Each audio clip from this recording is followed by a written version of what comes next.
The central dogma is an important process for cells to convert DNA into a functional product. First of all, DNA is turned into RNA by the process of transcription. Then, RNA is turned into protein via translation. Although translation is the last step in the central dogma, additional chemical modifications to proteins can occur after translation. This is called post-translational modifications.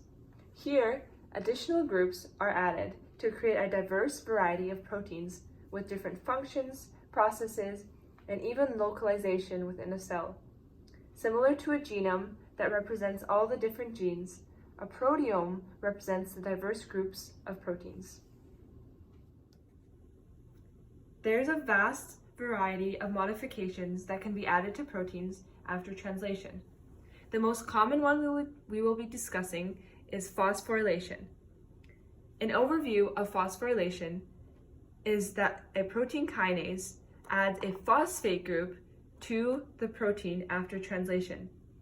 This is done by the coupling of ATP, which converts into ADP.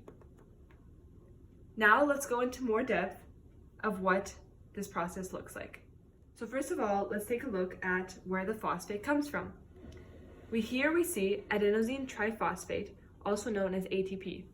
The phosphate that is transferred is the gamma phosphate from ATP. Here, this high energy bond is broken, and this phosphate is transferred to a protein.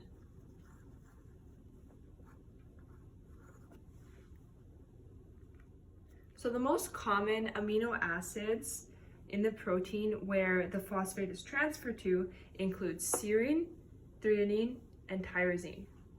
Here, the phosphate is transferred onto the OH group of each of these amino acids.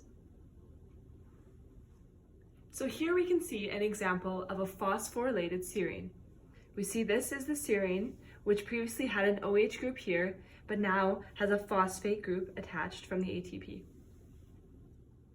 So the question is, what does this really achieve?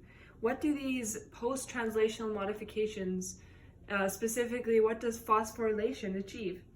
So phosphorylation acts as an on and off switch.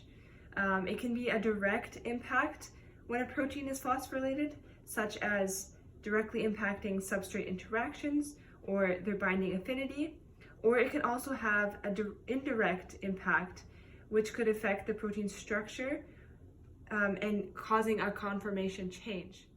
Overall, post-translational modifications are a great tool for proteins to use to increase their functional diversity. Thank you so much for your time and for your attention.